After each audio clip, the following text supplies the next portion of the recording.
ಪ್ರಕೃತಿ ಸಮೃದ್ಧಿಯಾಗಲು, ಎಲ್ಲರಲ್ಲೂ ಶಾಂತಿ ನೆಲೆಸಲು, ಕುಟುಂಬದಲ್ಲಿ ಒಗ್ಗಟ್ಟು ಹೆಚ್ಚಾಗಲು, ಸಕಲ ರೋಗದಿಂದ ವಿಮುಕ್ತರಾಗಲು ಸಂಕಲ್ಪಿಸಿ ಪೂಜ್ಯನೀಯ ಅಮ್ಮನವರ ಕರುಣಾನುಗ್ರಹದಿಂದ ನಡೆಯುವ ಚೈತ್ರ ಪೌರ್ಣಮಿ ಮಹಾ ಕಲಶದೀಪ ಯಾಗ ಪೂಜೆ ಇದೇ ಮೇ 12, 2025 ಸೋಮವಾರ ಮಧ್ಯಾಹ್ನ 3ರಿಂದ 4 ಗಂಟೆಯವರೆಗೆ ವಿಜೃಂಭಣೆಯಾಗಿ ನಮ್ಮ ಮೇನ್ಮರವತ್ತೂರ್ ಆದಿಪರಾಶಕ್ತಿ ಸಿದ್ಧರ ಪೀಠದಲ್ಲಿ ನಡೆಯಲಿದೆ. ಚೈತ್ರ ಪೌರ್ಣಮಿ ಇದು ಸಿದ್ಧರುಗಳ ಪೌರ್ಣಮಿ.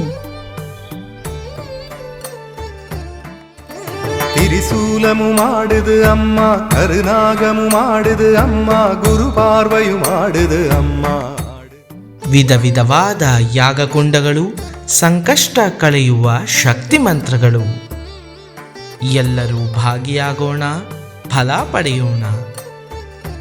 ಹೆಚ್ಚಿನ ಮಾಹಿತಿಗಾಗಿ www.omshaktiamma.org ಎಂಬ ವೆಬ್ಸೈಟ್ ಅನ್ನು ಸಂಪರ್ಕಿಸಿ. ಓಂ ಶಕ್ತಿ